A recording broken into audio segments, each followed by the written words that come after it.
I want to begin by thanking the Center for Philosophy of Religion for the invitation to participate in tonight's debate.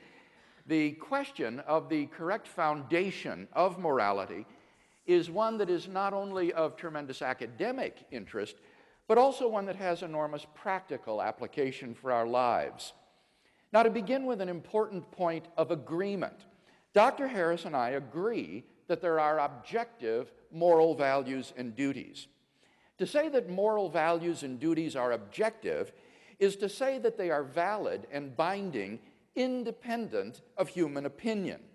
For example, to say that the Holocaust was objectively evil is to say that it was evil even though the Nazis who carried it out thought that it was good.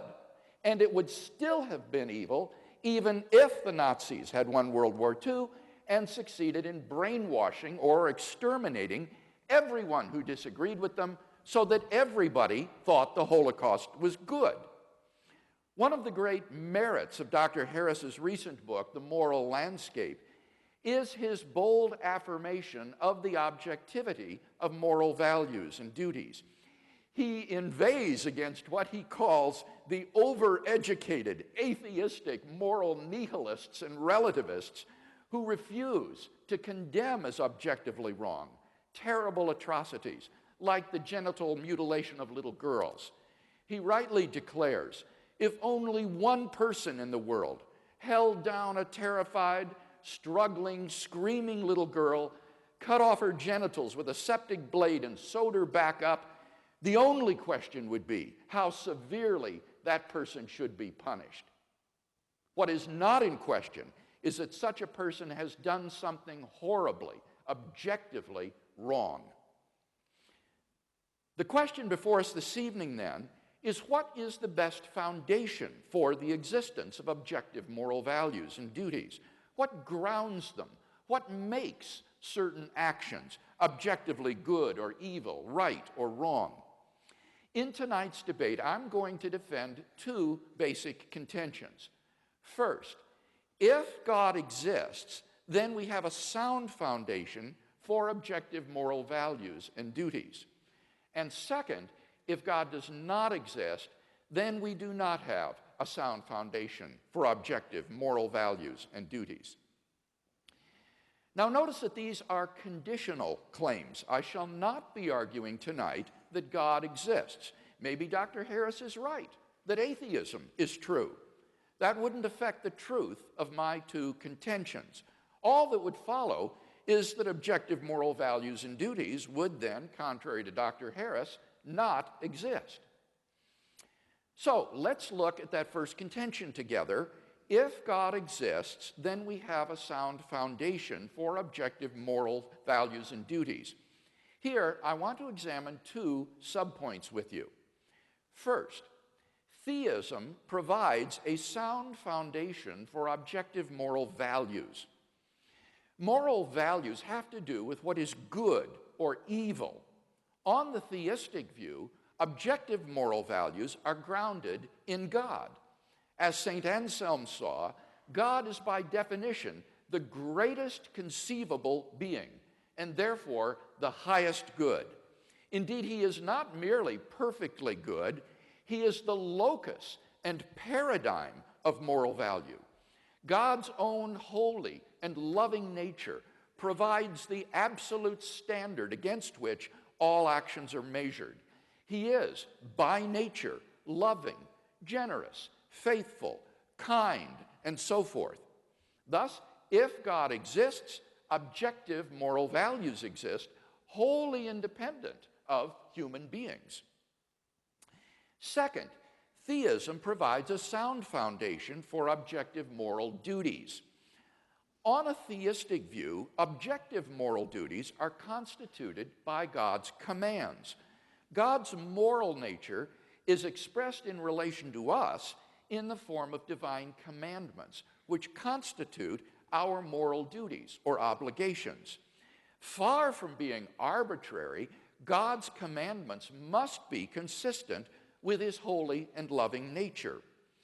Our duties, then, are constituted by God's commandments, and these, in turn, reflect his essential character. In the Judeo-Christian tradition, the whole moral duty of man can be summed up in the two great commandments. First, you shall love the Lord your God with all your strength and with all your soul and with all your heart and with all your mind. And second, you shall love your neighbor as yourself. On this foundation, we can affirm the objective rightness of love, generosity, self-sacrifice, and equality, and condemn as objectively wrong selfishness, hatred, abuse, discrimination, and oppression. In summary, then, theism has the resources for a sound foundation for morality. It grounds both objective moral values and objective moral duties. And hence, I think it's evident that if God exists, we have a sound foundation for objective moral values and duties. Let's turn then to my second contention, that if God does not exist, then we do not have a sound foundation for objective moral values and duties. Consider first the question of objective moral values. If God does not exist, then what basis remains for the existence of objective moral values?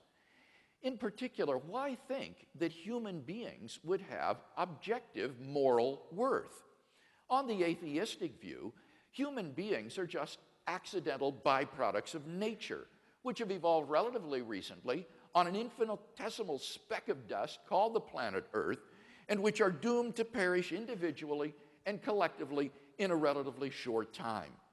On atheism, it's hard to see any reason to think that human well-being is objectively good, any more than insect well-being or rat well-being or hyena well-being. This is what Dr. Harris calls the value problem. The purpose of Dr. Harris's book, The Moral Landscape, is to explain the basis on atheism of the existence of objective moral values. He explicitly rejects the view that moral values are Platonic objects existing independent of the world. So, his only recourse is to try to ground moral values in the natural world. But how can you do that, since nature in and of itself is just morally neutral? On a naturalistic view, moral values are just the behavioral byproducts of biological evolution and social conditioning.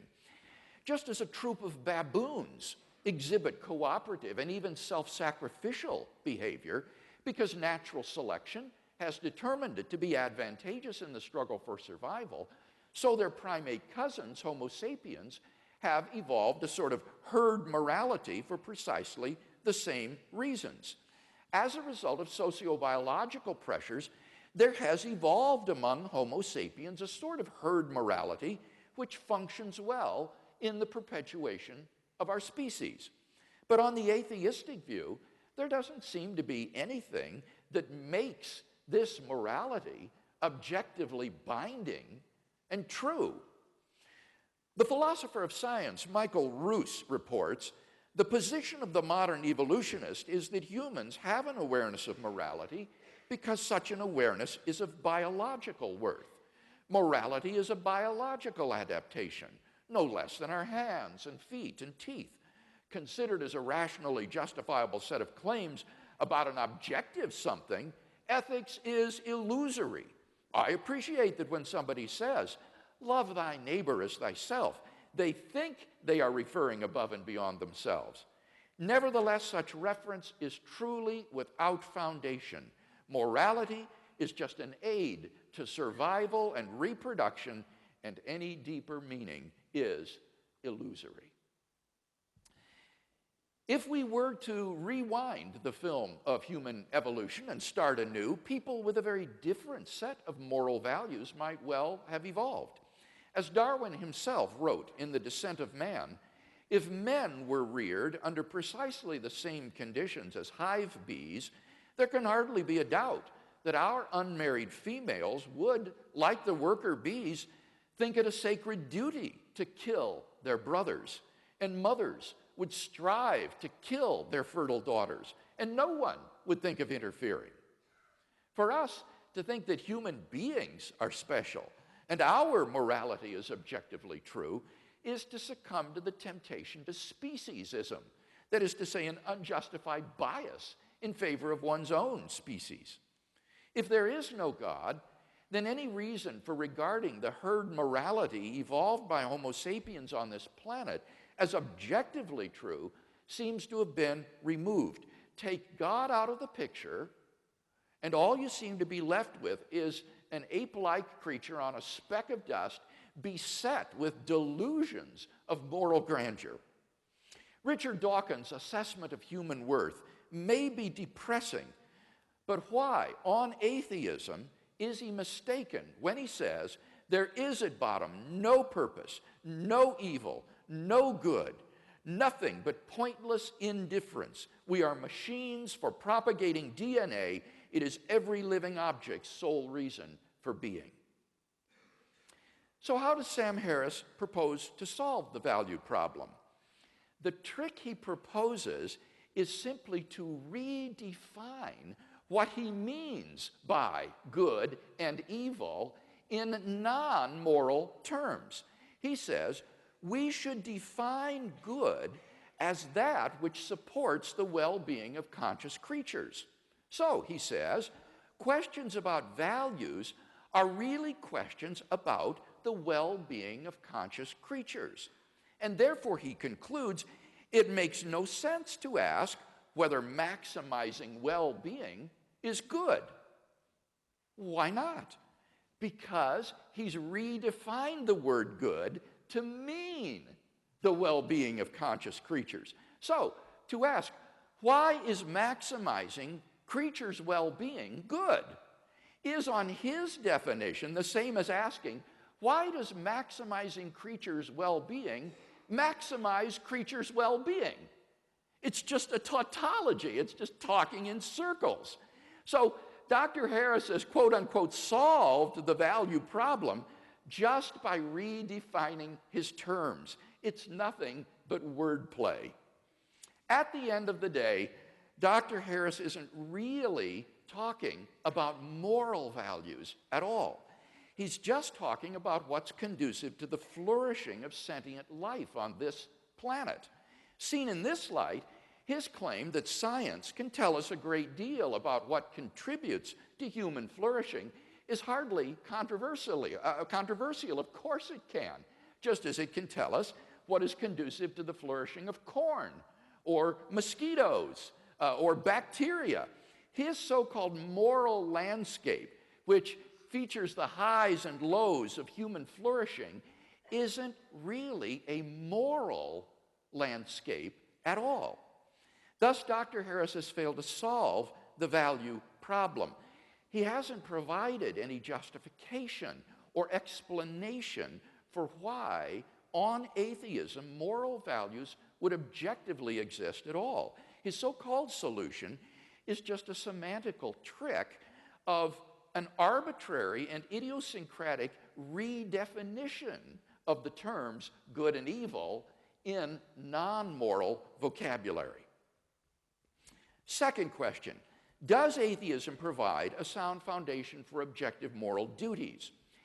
Duty has to do with moral obligation or prohibition, what I ought or ought not to do. Here, the reviewers of the moral landscape have been merciless in pounding Dr. Harris's attempt to provide a naturalistic account of moral obligation. Two problems stand out. First, natural science tells us only what is, not what ought to be the case. As philosopher Jerry Fodor has written, science is about facts, not norms. It might tell us how we are, but it wouldn't tell us what is wrong with how we are. In particular, it cannot tell us that we have a moral obligation to take actions which are conducive to human flourishing. So, if there is no God, what foundation remains for objective moral duties? On the naturalistic view, human beings are just animals, and animals have no moral obligations to one another. When a lion kills a zebra, it kills the zebra, but it doesn't murder the zebra. When a great white shark forcibly copulates with a female, it forcibly copulates with her, but it doesn't rape her. For none of these actions is forbidden or obligatory. There is no moral dimension to these actions. So if God does not exist, why think we have any moral obligations to do anything? Who or what imposes these obligations upon us? Where do they come from? It's very hard to see why they would be anything more than a subjective impression ingrained into us by societal and parental conditioning. On the atheistic view, certain actions such as rape and incest may not be biologically and socially advantageous, and so in the course of human development have become taboo, that is, socially unacceptable behavior. But that does absolutely nothing to prove that such acts are really wrong. Such behavior goes on all the time in the animal kingdom. On the atheistic view, the rapist who chooses to flout the herd morality is doing nothing more serious than acting unfashionably, the moral equivalent, if you will, of Lady Gaga. If there is no moral lawgiver, then there is no objective moral law. And if there is no objective moral law, then we have no objective moral duties. Thus, Dr. Harris's view lacks any source for objective moral duty. Second problem, ought implies can. A person is not morally responsible for an action which he is unable to avoid. For example, if somebody shoves you into another person, you're not responsible for bumping into him. You had no choice. But Sam Harris believes that all of our actions are causally determined and that there is no free will. Dr. Harris rejects not only libertarian accounts of free will, but also compatibilistic accounts of freedom. But if there is no free will, then no one is morally responsible for anything. In the end, Dr. Harris admits this, though it's tucked away in the endnotes of his volume. Moral responsibility, he says, and I quote, is a social construct, not an objective reality. I quote, in neuroscientific terms, no person is more or less responsible than any other for the actions they perform. His thoroughgoing determinism spells the end of any hope or possibility of objective moral duties because on his worldview, we have no control over what we do. Thus, on Dr. Harris's view, there is no source of objective moral duties because there is no moral lawgiver, and no possibility of objective moral duty because there is no free will. Therefore, on his view, despite his protestations to the contrary, right and wrong do not really exist. Thus, Dr. Harris's naturalistic view fails to provide a sound foundation for objective moral values and duties. Hence, if God does not exist, we do not have a sound foundation for morality, which is my second contention. In conclusion, then, we've seen that if God exists, we have a sound foundation for objective moral values and objective moral duties. But that if God does not exist, then we do not have a sound foundation for objective moral values and duties. Dr. Harris's atheism thus sits very ill with his ethical theory.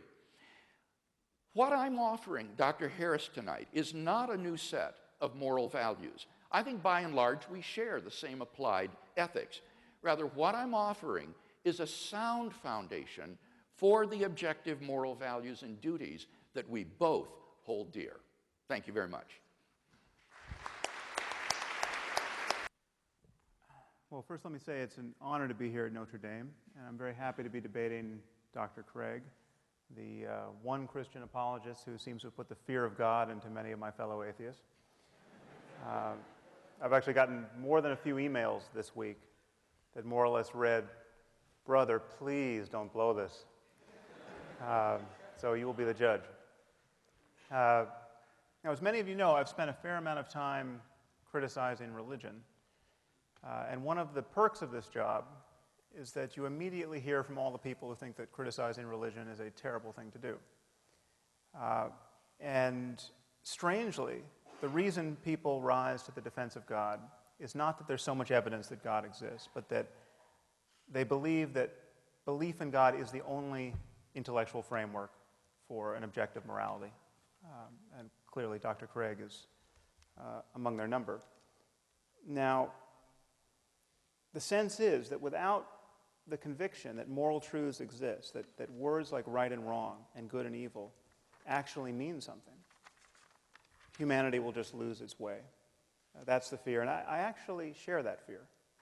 I've come to believe that this concern that many religious people have of the erosion of secular morality is not an entirely empty one. Now, I once spoke at an academic meeting on these themes, and I said, as I will say tonight, that once we understand morality in terms of human well-being, we'll be able to make strong claims about which behaviors and ways of life are good for us and which aren't. And I cited as an example the sadism and misogyny of the Taliban as an example of a worldview that was less than perfectly conducive to human flourishing. And it turns out that to denigrate the Taliban at a scientific meeting is to court controversy. Mm-hmm. And after my remarks, I fell into debate with another invited speaker, and this is more or less exactly how our conversation went. She said, "How could you ever say that forcing women to wear burqas is wrong from the point of view of science?" I said, well, because I think it's pretty clear that right and wrong relate to human well-being, and it's just as clear that forcing half the population to live in cloth bags and beating them or killing them when they try to get out is not a way of maximizing human well-being. And she said, well, that's just your opinion. And I said, okay, well, let's make it even easier. Let's say we found a culture that was literally removing the eyeballs of every third child, okay, at birth. Would you then agree that we had found a culture that was not perfectly maximizing human well-being? And she said it would depend on why they were doing it. So after my eyebrows returned from the back of my head, I said, okay, well, let's say they're doing it for religious reasons. Let's say they have a scripture which says every third should walk in darkness, or some such nonsense. Okay. And then she said, well, then you could never say that they were wrong. Okay, and so you should know, I was talking to someone who has a deep background in science and philosophy. She's actually since been appointed to the President's Council on Bioethics. She's one of 13 people advising President Obama on all of the ethical implications of advances in medicine and related science and technology. And she had just delivered a perfectly lucid lecture on the moral implications of neuroscience for the courts, and she was especially concerned that we could be subjecting captured terrorists to lie detection neuroimaging technology. And she viewed this as really an unconscionable violation of cognitive liberty. So on the one hand, her moral scruples were very finely calibrated to recoil from the slightest perceived misstep in ethical terms in our war on terror. And yet she was quite willing to forgive some primitive culture its fondness for removing the eyeballs of children in its religious rituals. And she seemed to me quite terrifyingly detached from the very real suffering of millions of women in Afghanistan at this moment. So I see this double standard as a problem. Okay? And strangely, this is precisely the erosion of basic common sense that many religious people are worried about. I hope it'll be clear to you at the end of this hour that religion is not an answer to this problem. Okay? Belief in God is not only unnecessary for a universal morality, it is itself a source of moral blindness.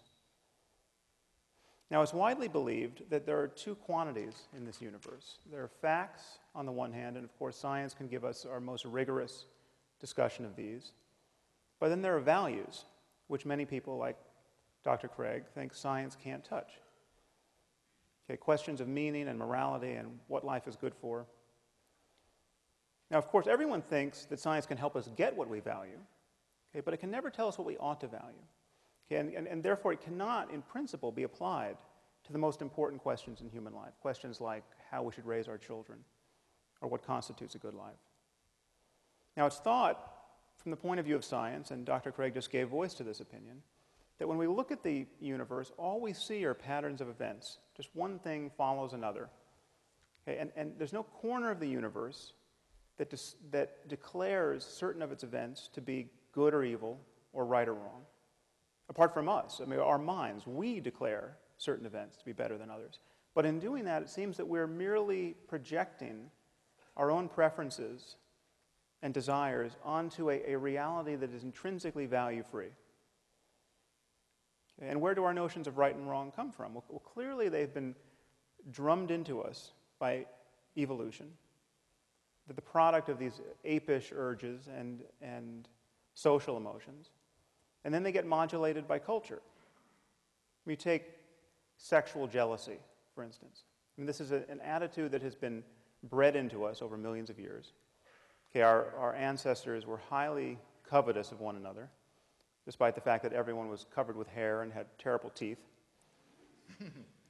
And this possessiveness now gets enshrined in various cultural institutions like the institution of marriage.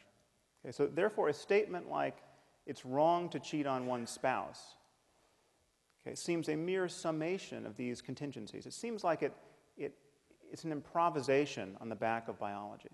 It seems that from the point of view of science, it can't really be wrong to cheat on your spouse. Okay, this is just how apes like ourselves worry when we learn to worry with words.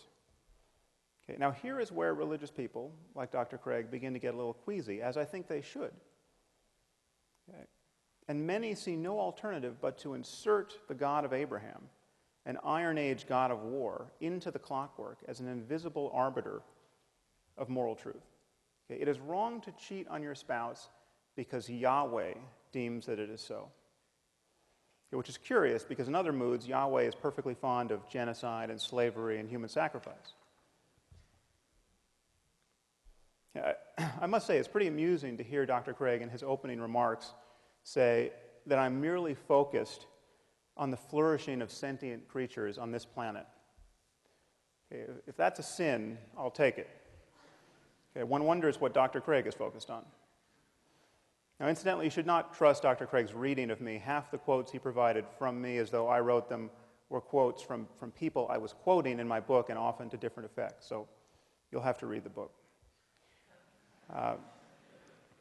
Now, in claiming that values reduce to the well-being of conscious creatures, as I will, I'm introducing two concepts, consciousness and well-being. Now, let's start with consciousness. This is not an arbitrary starting point.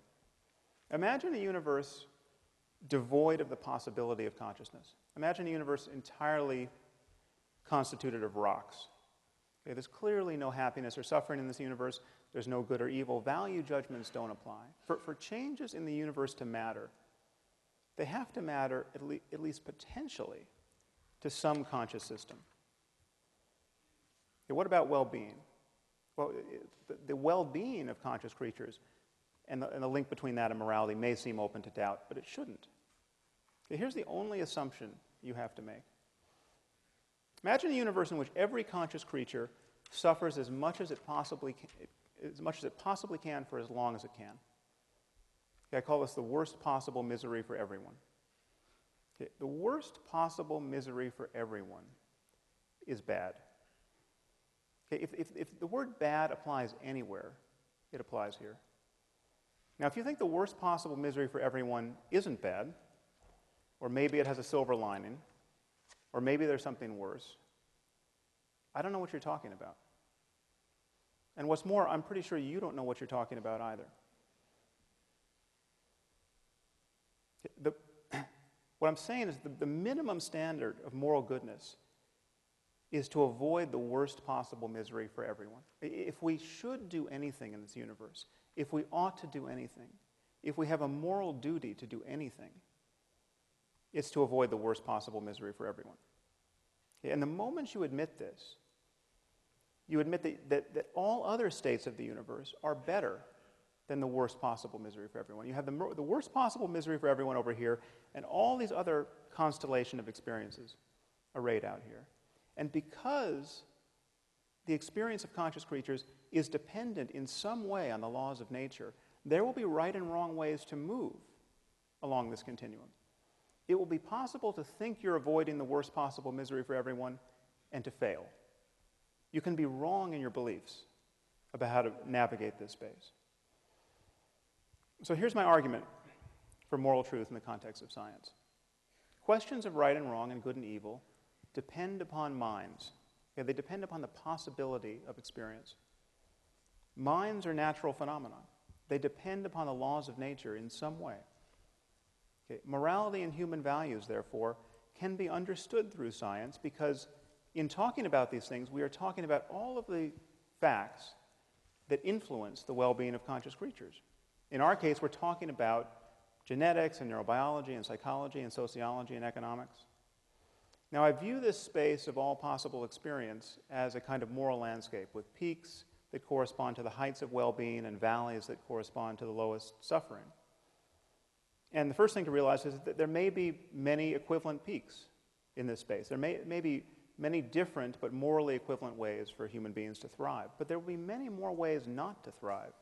There'll be many more ways to fail to be on a peak. There are clearly more ways to suffer unnecessarily in this world than to be sublimely happy. Now, the Taliban are still my favorite example of a culture that is struggling mightily to build a society that's clearly less good than many other societies on offer. The average lifespan for women in Afghanistan is 44 years. Okay, they have a 12% literacy rate. They have almost the highest infant mortality and maternal mortality in the world, and almost the highest fertility. So this is one of the best places on earth to watch women and infants die. Okay, it seems to me perfectly obvious that the best response to this dire situation, which is to say the most moral response, is not to throw battery acid in the faces of little girls for the crime of learning to read. Now, of course, this is common sense to us, unless you happen to be a bioethicist on the President's Commission at this moment.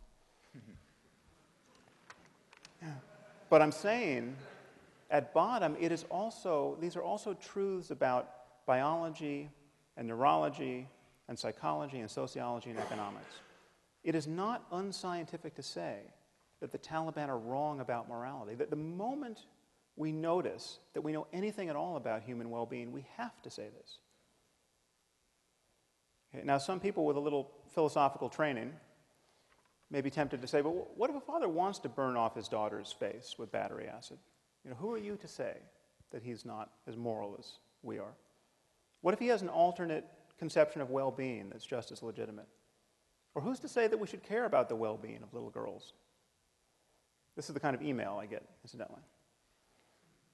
Now, moral skeptics of this kind, and Dr. Craig has essentially endorsed this position, in a way, without God, think that the only way to judge one person's values to be wrong are with respect to another person's values, and all such judgments have to be on a par. Okay, this is not true. There are many ways for my values to be objectively wrong. They can be wrong with respect to deeper values that I hold. They can be wrong with respect to deeper values that I would hold if I were only a deeper person. It's clearly possible to value things that will reliably make you miserable in this life. It's clearly possible to be cognitively and emotionally closed to experiences that you would want if you were only intelligent and knowledgeable enough to want them. It is possible not to know what one is missing in life. So things can be right or wrong or good or evil, quite independent of a person's opinions. Now, some of you might worry that I haven't defined well-being enough. How can something this loose as a concept be the benchmark of objective values? Well, consider by analogy the concept of physical health. Physical health is very difficult to define. It used to be that if you were healthy, you could expect to live to the ripe old age of 40. Now our life expectancy has doubled in the last 150 years. What does health mean? Okay, well, it has something to do with not always vomiting, not being in excruciating pain, not running a fever. Okay, but how fast should a healthy person be able to run? That question might not have an answer.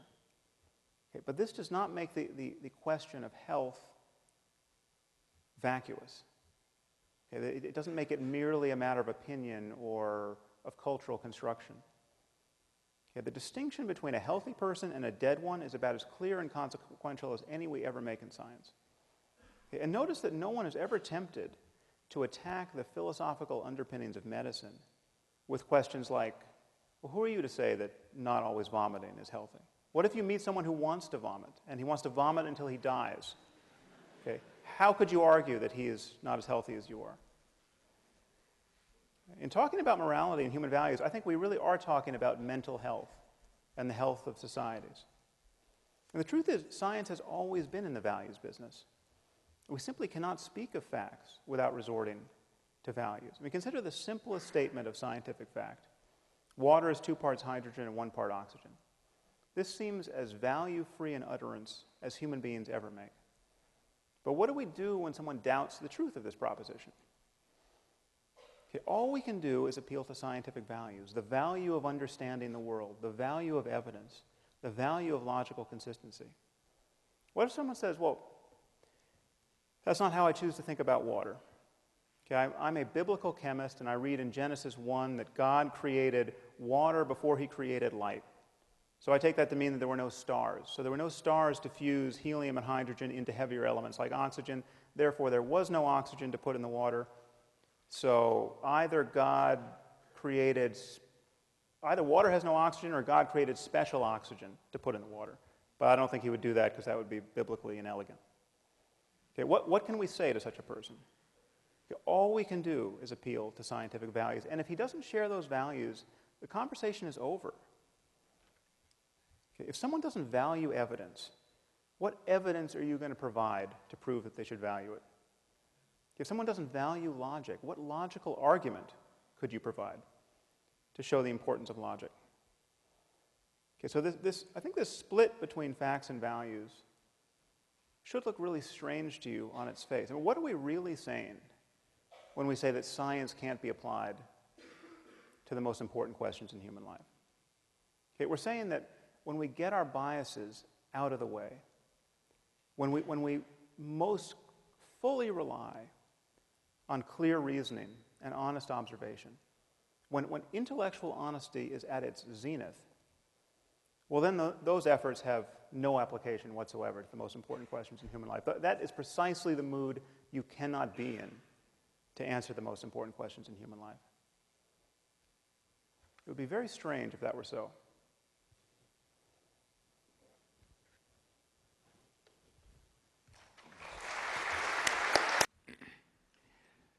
You'll recall in my first speech that I said I was going to defend 2 basic contentions tonight.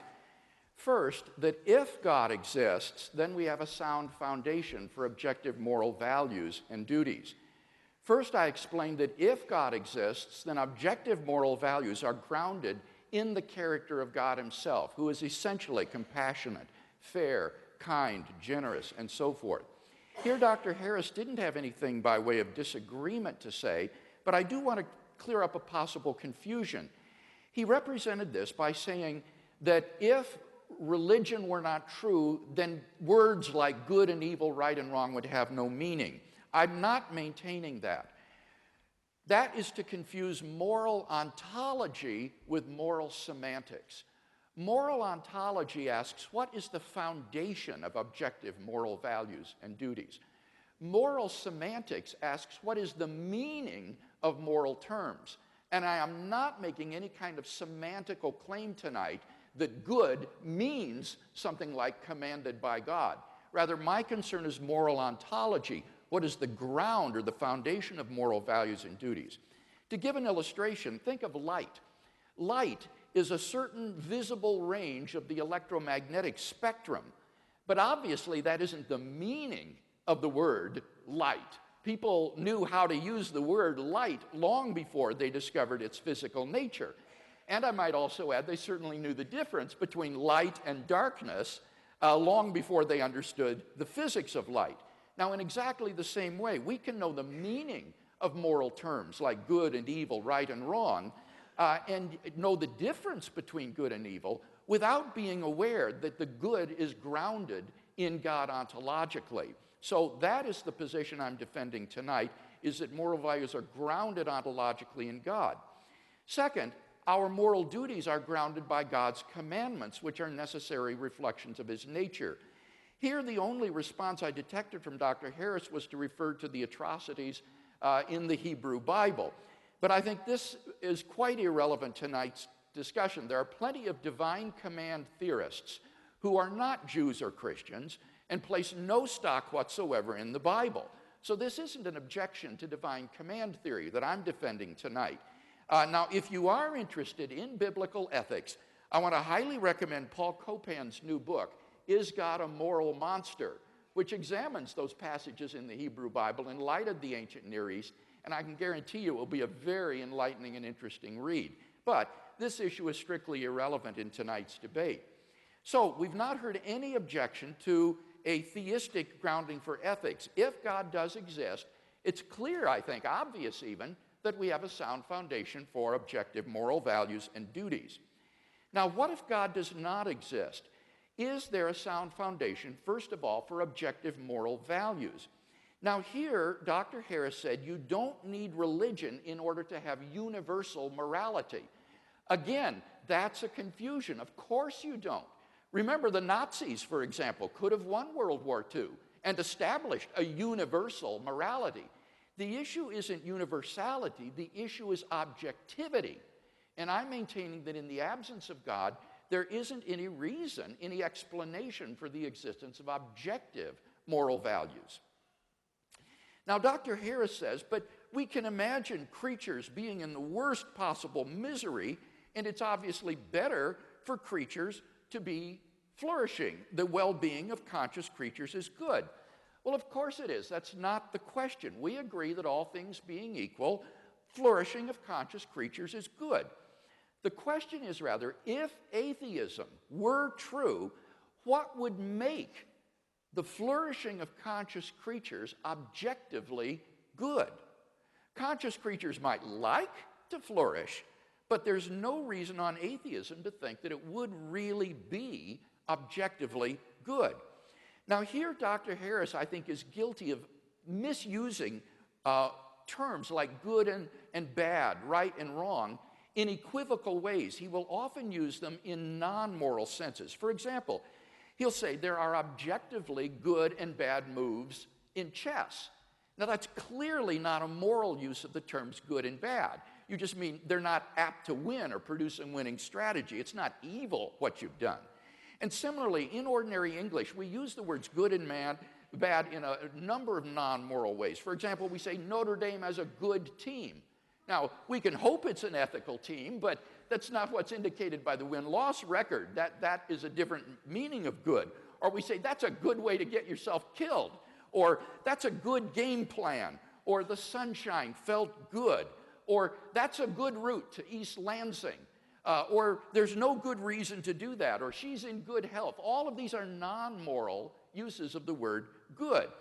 And Dr. Harris's contrast of the good life and the bad life is not an ethical contrast between a morally good life and an evil life. It's a contrast between a pleasurable life and a miserable life. And there's no reason to identify pleasure, misery with good and evil, especially on atheism. So there's just no reason that's been given on atheism for thinking the flourishing of conscious creatures is objectively good. But Dr. Harris has to defend an even more radical claim than that. He claims that the property of being good is identical with the property of creaturely flourishing. And he's not offered any defense of this radical identity claim. In fact, I think we have a knockdown argument against it. Now, bear with me here. This is a little technical. On the next to last page of his book, Dr. Harris makes the telling admission that if people like rapists, liars, and thieves could be just as happy as good people, then his moral landscape would no longer be a moral landscape. Rather, it would just be a continuum of well-being whose peaks are occupied by good and bad people or evil people alike. Now, what's interesting about this is that earlier in the book, Dr. Harris explained that about 3 million Americans are psychopathic.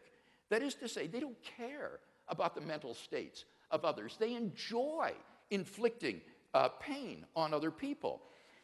But that implies that there's a possible world which we can conceive in which the continuum of human well-being is not a moral landscape.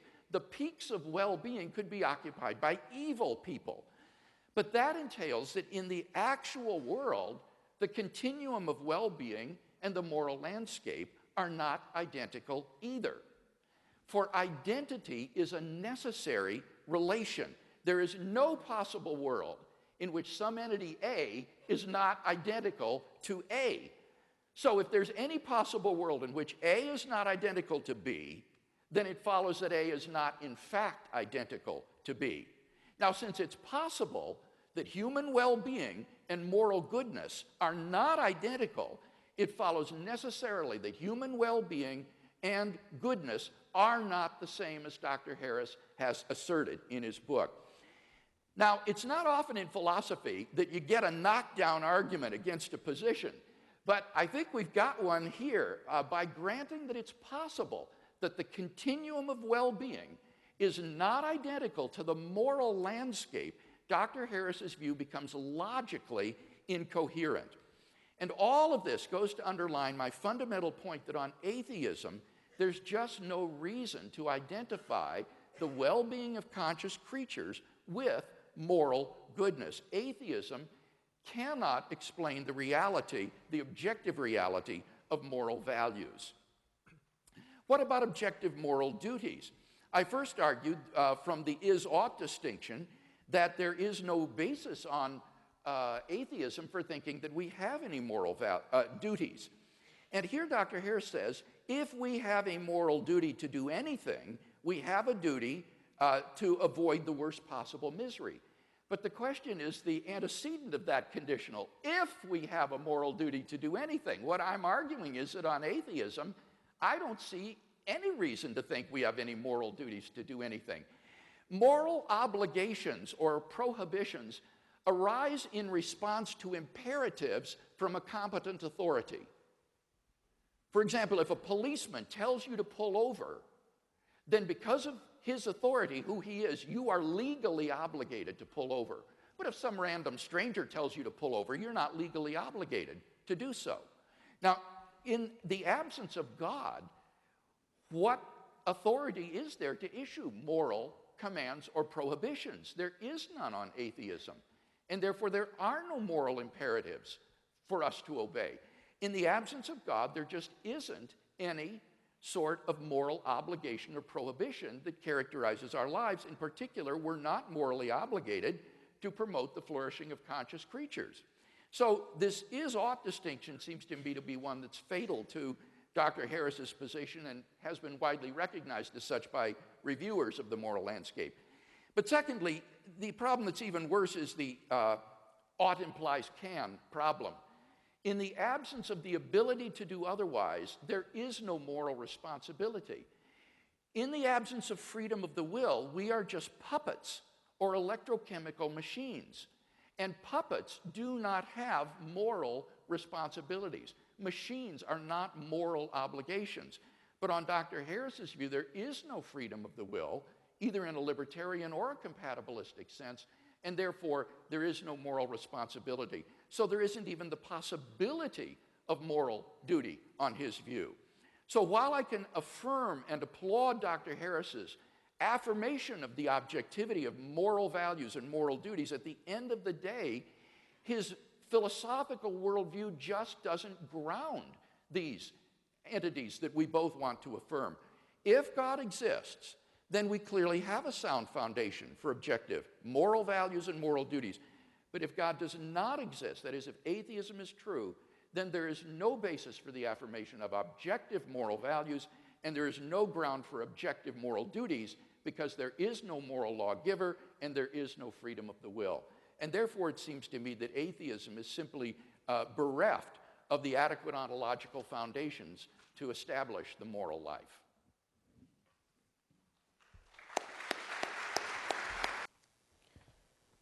Well, that was all very interesting. Ask yourselves, what is wrong with spending eternity in hell? Well, I'm told it's rather hot there, for one. Dr. Craig is not offering an alternative view of morality. Okay, the whole point of Christianity, or so it is imagined, is to safeguard the eternal well-being of human souls. Now, happily, there's absolutely no evidence that the Christian hell exists. Okay, and I think we should look at the consequences of believing in this framework, this theistic framework, in this world, and what these moral underpinnings actually would be. All right. 9 million children die every year before they reach the age of 5. Okay, picture an Asian tsunami of the sort we saw in 2004 that killed 250,000 people. One of those every 10 days, killing children only under 5. Okay, it's 24,000 children a day, 1,000 an hour, 17 or so a minute. That means before I can get to the end of this sentence, some few children, very likely, will have died in terror and agony. Okay, think of the parents of these children. Think of the fact that most of these men and women believe in God and are praying at this moment for their children to be spared. And their prayers will not be answered. Okay, but according to Dr. Craig, this is all part of God's plan.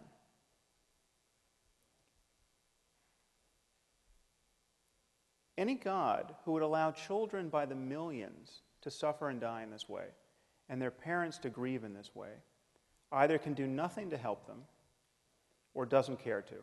He is therefore either impotent or evil.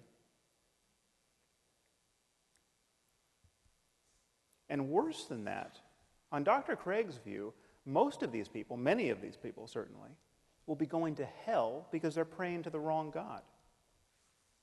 Just think about that. Okay, through no fault of their own, they were born into the wrong culture where they got the wrong theology and they missed the revelation. Okay, there are 1.2 billion people in India at this moment. Most of them are Hindus, most of them therefore polytheists.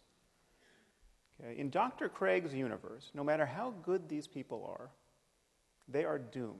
If you are praying to the monkey god Hanuman, you are doomed. Okay. You will be tortured in hell for eternity. Now, is there the slightest evidence for this?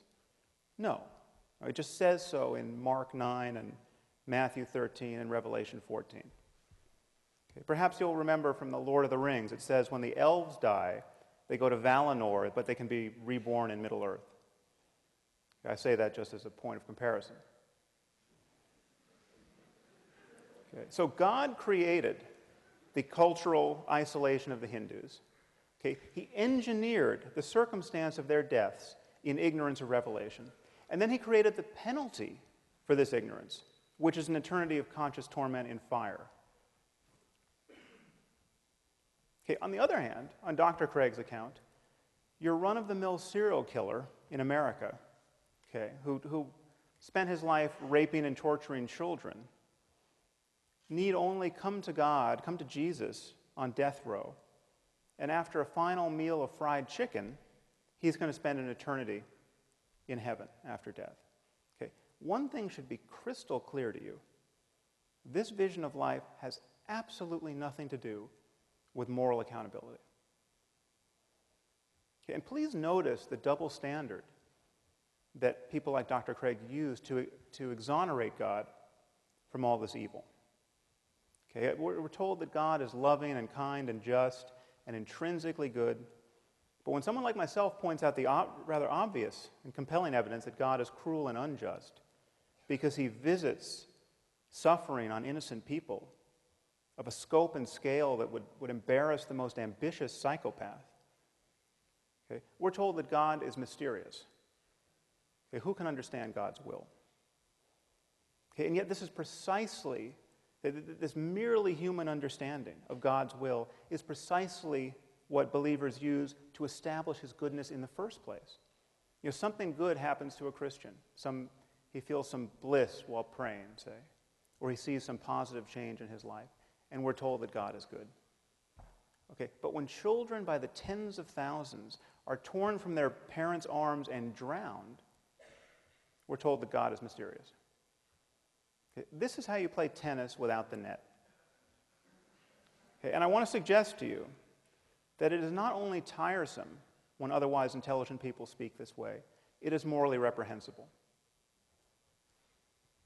Okay, this kind of faith is the perfection of narcissism. I mean, God loves me, don't you know? He cured me of my eczema. He makes me feel so good while singing in church. And just when we had given up hope, he found a banker who was willing to reduce my mother's mortgage. Okay. Given all that this God of yours does not accomplish in the lives of others, given the misery that's being imposed on some helpless child at this instant, this kind of faith is obscene. Okay, to think in this way is to fail to reason honestly or to care sufficiently about the suffering of other human beings. And if God is good and loving and just and kind, and he wanted to guide us morally with a book, why give us a book that supports slavery? Why give us a book that admonishes us to kill people for imaginary crimes like witchcraft? Now, of course, there's a way of not taking these questions to heart. Okay, according to Dr. Craig's divine command theory, God is not bound by moral duties. God doesn't have to be good. Whatever he commands is good. So when he commands that the Israelites to slaughter the Amalekites, that behavior becomes intrinsically good because he commanded it. Okay, well, here we're being offered, I'm glad he raised the issue of psychopathy, we're being offered a psychopathic and psychotic moral attitude. It's psychotic because this is completely delusional. There's no reason to believe that we live in a universe ruled by an invisible monster, Yahweh. But it is psychopathic because this is a total detachment from the well-being of human beings. This so easily rationalizes the slaughter of children. Okay, just think about the Muslims at this moment who are blowing themselves up, okay, convinced that they are agents of God's will. There is absolutely nothing that Dr. Craig can say against their behavior in moral terms, apart from his own faith-based claim that they're praying to the wrong God. If they had the right God, what they were doing would be good on divine command theory. Now, I'm obviously not saying that Dr. Craig or all religious people are psychopaths and psychotics, but this, to me, is the true horror of religion. Okay, it allows perfectly decent and sane people to believe by the billions what only lunatics could believe on their own. Okay, if you wake up tomorrow morning thinking that saying a few Latin words over your pancakes is going to turn them into the body of Elvis Presley, okay, you have lost your mind. Okay. But if you think more or less the same thing about a cracker and the body of Jesus, you're just a Catholic.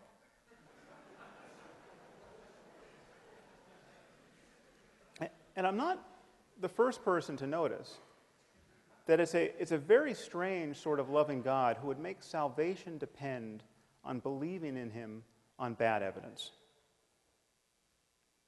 Okay, I mean, if you lived 2,000 years ago, there was evidence galore. I mean, he was just performing miracles. But apparently he got tired of being so helpful. Okay, and so now we all inherit this very heavy burden of the doctrine's implausibility. And the effort to square it with what we now know about the cosmos and what we know about the all-too-human origins of Scripture becomes more and more difficult. Okay, and it's not just the generic God that Dr. Craig is recommending. It is God the Father and Jesus the Son. Okay, Christianity, on Dr. Craig's account, is the true moral wealth of the world. Well, I hate to break it to you here at Notre Dame, but Christianity is a cult of human sacrifice. Okay, Christianity is not a religion that repudiates human sacrifice. It is a religion that celebrates a single human sacrifice as though it were effective. God so loved the world that he gave his only Son, John 3:16. Okay, the idea is that Jesus suffered the crucifixion so that none need suffer hell, except those billions in India and billions like them throughout history. Okay, this is astride. This doctrine is astride a contemptible history of scientific ignorance and religious barbarism. We come from people who used to bury children under the foundations of new buildings as offerings to their imaginary gods. I mean, just think about that. In vast numbers of societies, people would bury children in post holes, people like ourselves thinking that this would prevent an invisible being from knocking down their buildings. Okay. These are the sorts of people who wrote the Bible. Okay. If there is a less moral framework than the one Dr. Craig is proposing, I haven't heard of it.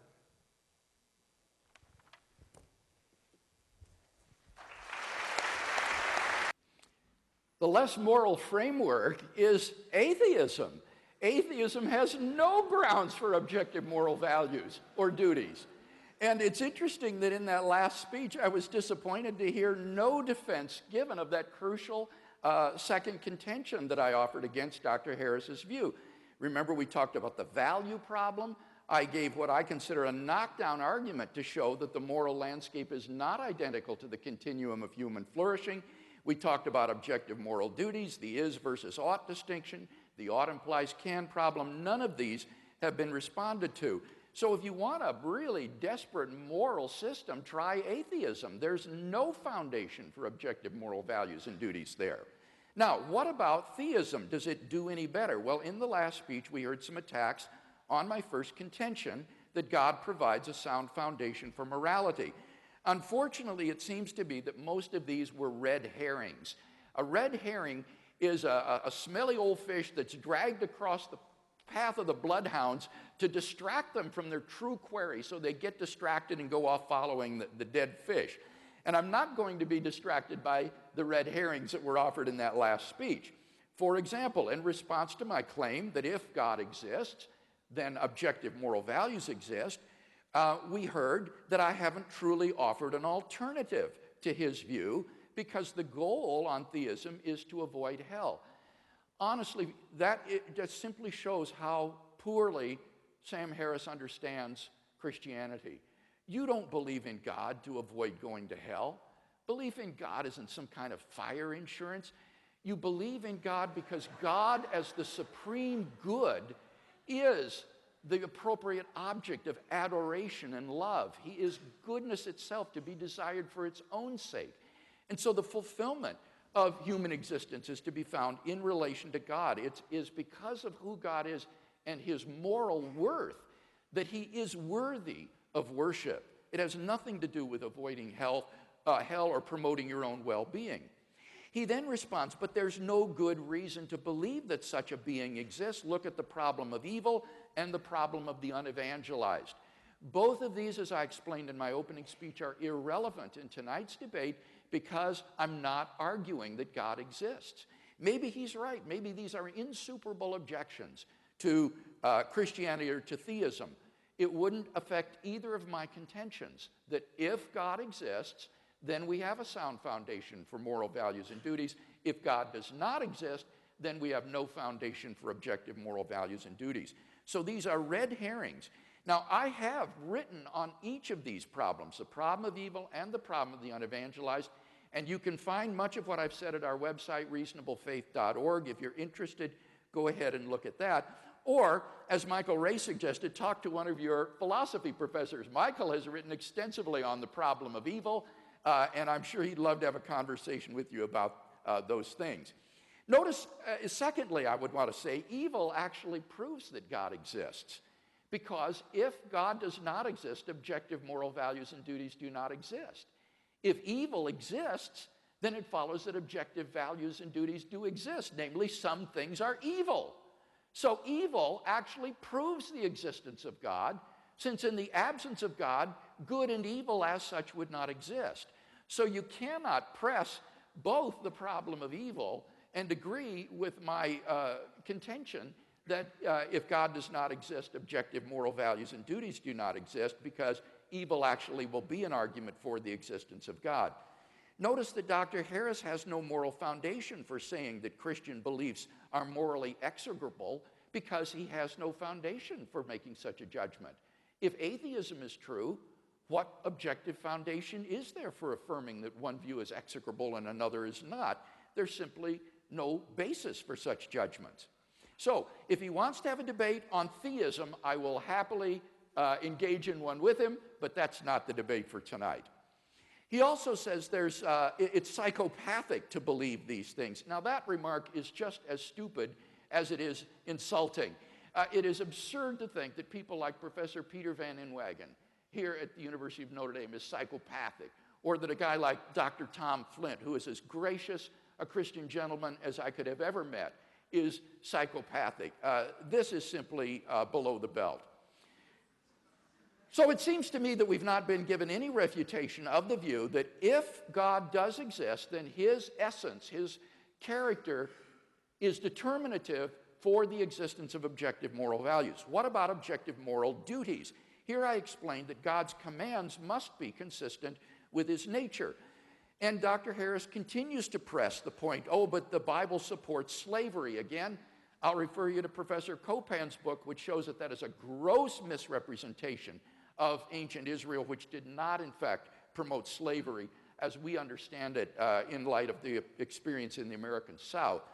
But again, that's simply not irrelevant, because that isn't relevant because I'm not defending the Bible tonight. I'm saying that for a theist, whether Jew, Christian, deist, Hindu, moral duties will be grounded in the divine commands which are based in his nature. He says, but then what about people like the Taliban who say that God has commanded them to do certain atrocities? I would say the very same thing to the Taliban that Dr. Harris says, namely, God did not command you to do those things. That's exactly what Dr. Harris would say. The reason he thinks that is because he doesn't believe that God exists, but I would say that because I think that the Taliban has got the wrong God, that in fact God hasn't commanded them to commit these atrocities, and indeed God will only issue such commands as are consistent with his moral nature and for which he has morally sufficient reasons. So I don't think this first contention is really in much dispute tonight. I think it's obvious that if God exists, then obviously objective moral values exist independently of human opinion. They're grounded in the character of God. And there would be objective moral duties if God exists, because our duties arise in response to the moral imperatives that God issues to us. So the real debate is on that second contention. Can atheism provide a good foundation for objective moral values and duties? And I think we've seen powerful reasons to think that it cannot.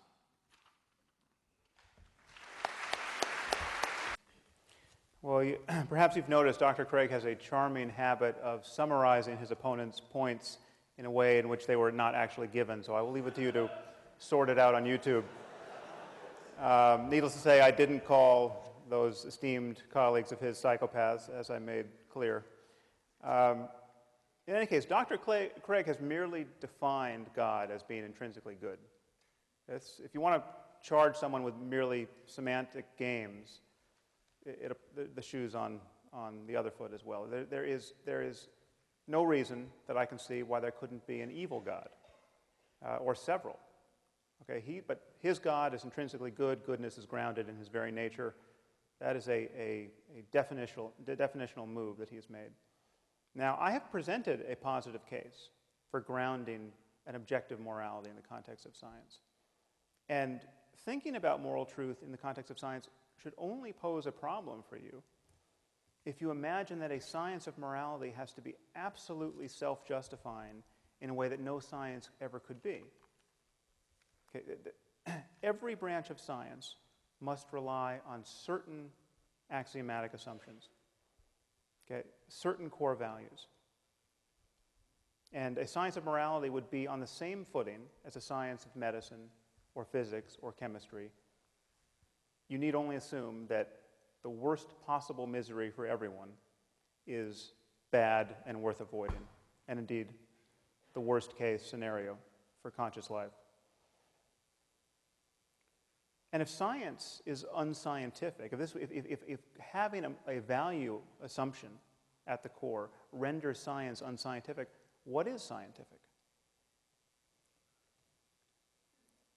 Now, Dr. Craig is confused about what it means to speak with scientific objectivity about the human condition.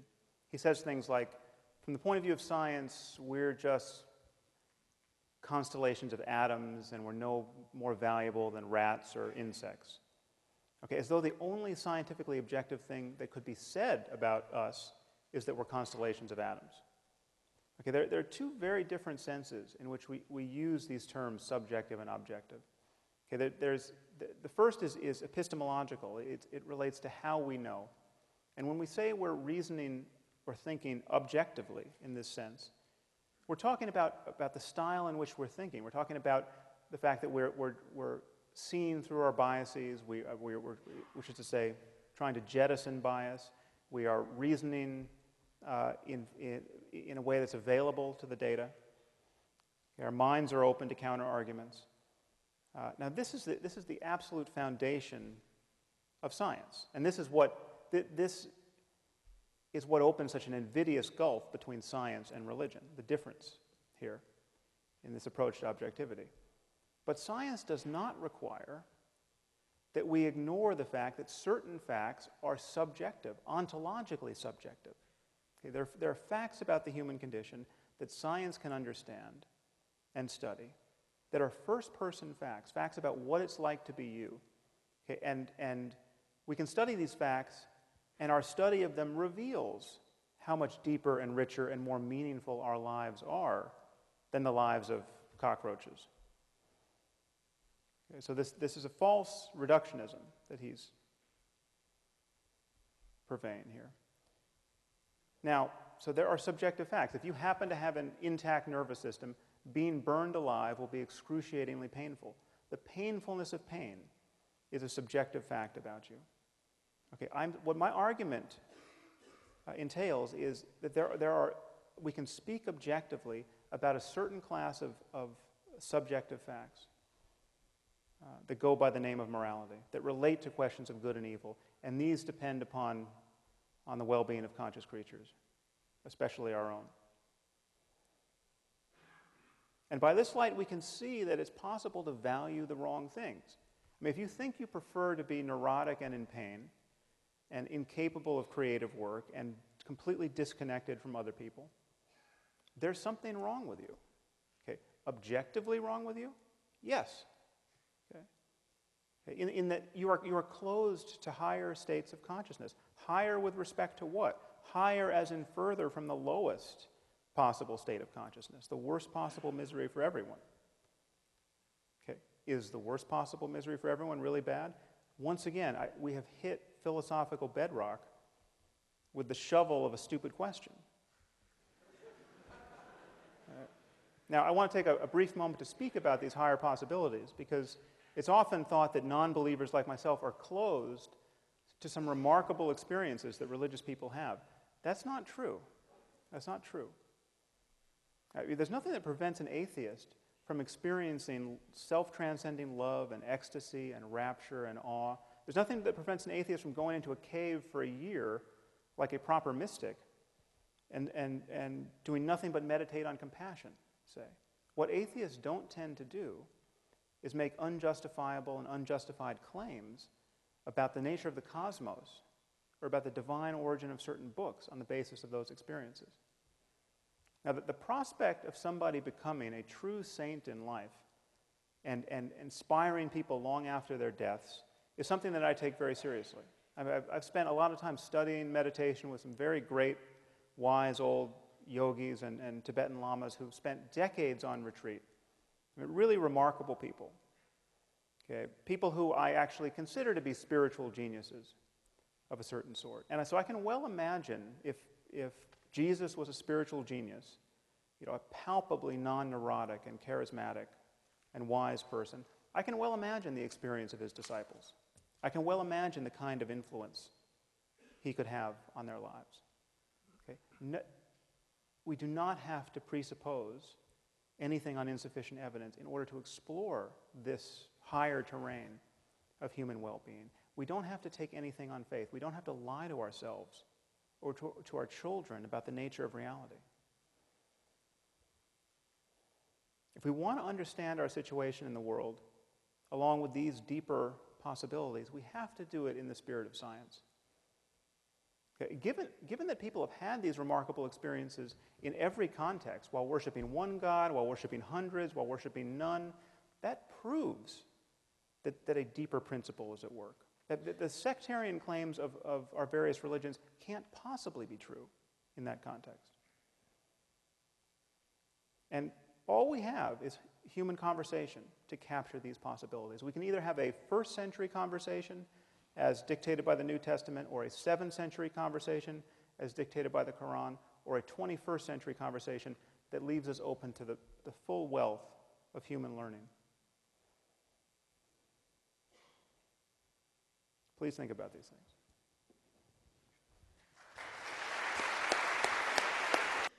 In my closing statement, I'd like to try to draw together some of the threads of the debate and see if we can come to some conclusions. First, I argued that God, if he exists, provides the sound foundation for objective moral values and duties. By the time of his last rebuttal, the only argument that I heard Dr. Harris offering against this position is to say that you're merely defining God as good, which is the same fallacy I accused him of committing. I don't think this is the case at all. God is a being worthy of worship. Any being that is not worthy of worship is not God, and therefore God must be perfectly good and essentially good. More than that, as Anselm saw, God is the greatest conceivable being, and therefore he is the very paradigm of goodness itself. He is the greatest good.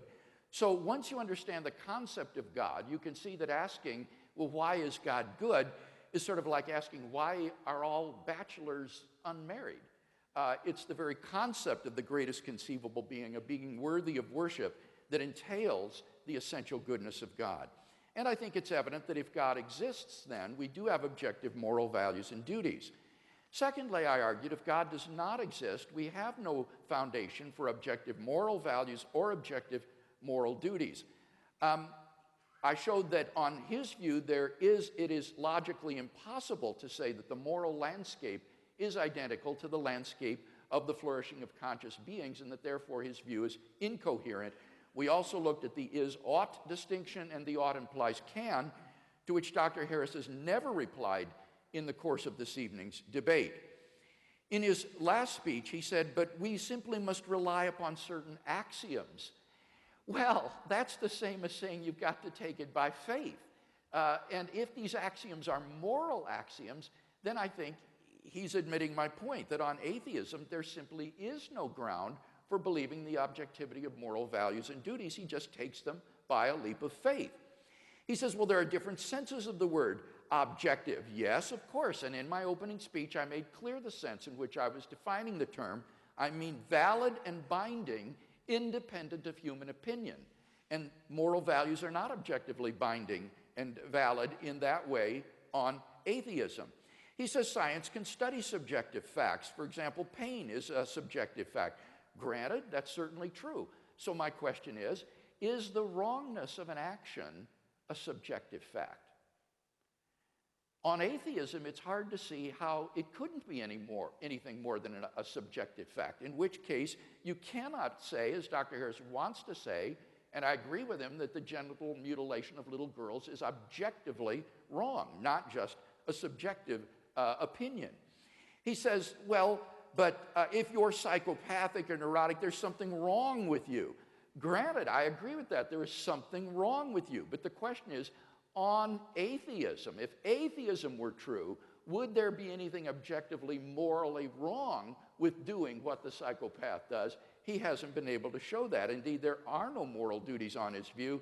And remember, he himself admitted that psychopaths could occupy the peaks of well-being on his so-called moral landscape, and that therefore it is not a moral landscape at all.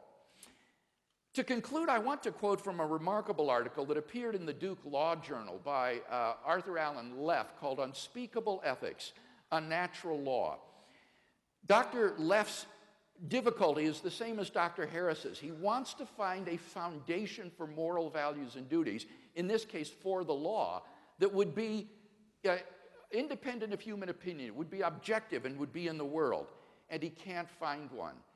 He says any attempt to ground values in the world is open to the playground bully's retort, who says? And this is how his article concludes. All I can say is this: it looks as if we are all we have.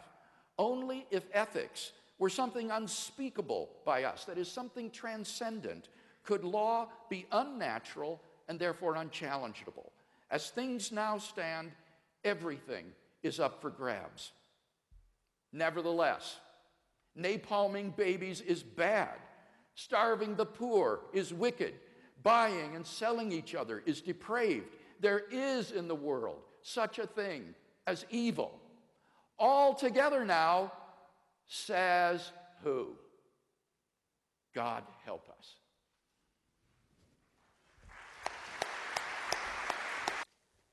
I'm curious, how many of you consider yourselves to be devout Muslims?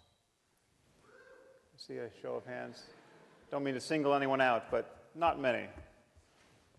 Now, you're all aware, of course, that the Quran exists and claims to be the perfect word of the creator of the universe. You're aware that once having heard of this possibility and rejecting it, you're all going to hell for eternity. I mean, needless to say, Dr. Craig and I are both going to hell if this vision of life is true.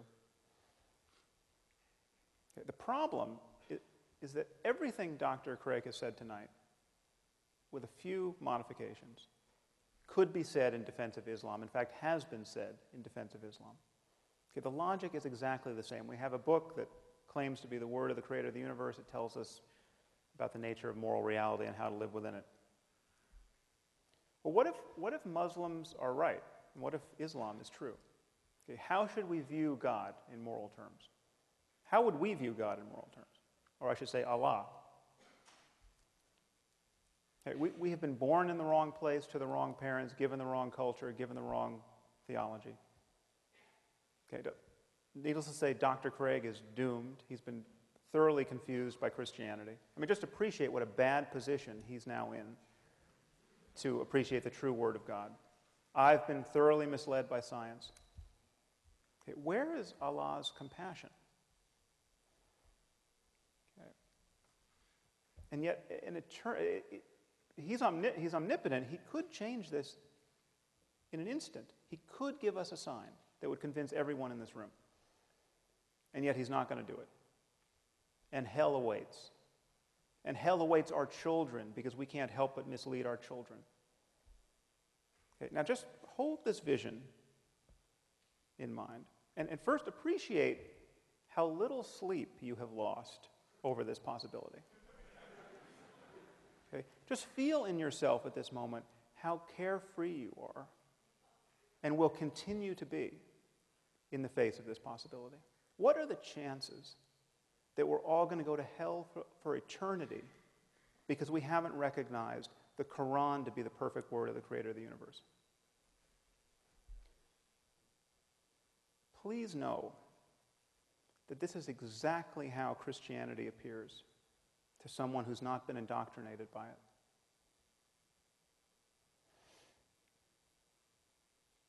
Our scriptures were written by people who, by virtue of their placement in history, had less access to scientific information and facts and basic common sense than any person in this room. Okay, in fact, there's not a person in this room who's ever met a person whose worldview was as narrow as the worldview of Abraham or Moses or Jesus or Muhammad. And most of these people, with a few exceptions, had a moral worldview that was more or less indistinguishable from that of an Afghan warlord today. Okay, and yet Dr. Craig insists that the authors of the Bible knew everything they had to know about the nature of the cosmos and about how to live within it, to guide us at this moment. Okay, I want to suggest to you that this vision of life can't possibly be true.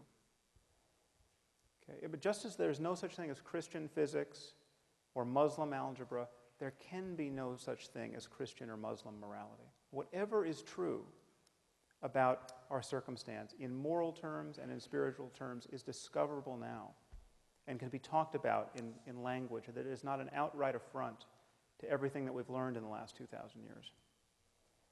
Okay, what remains for us to discover are the facts in every domain of knowledge that will allow the greatest number of us to live lives truly worth living in this world. I mean, how is it that we can build a global civilization, a viable global civilization of now destined to be 9 billion people, where the maximum number of people truly flourish?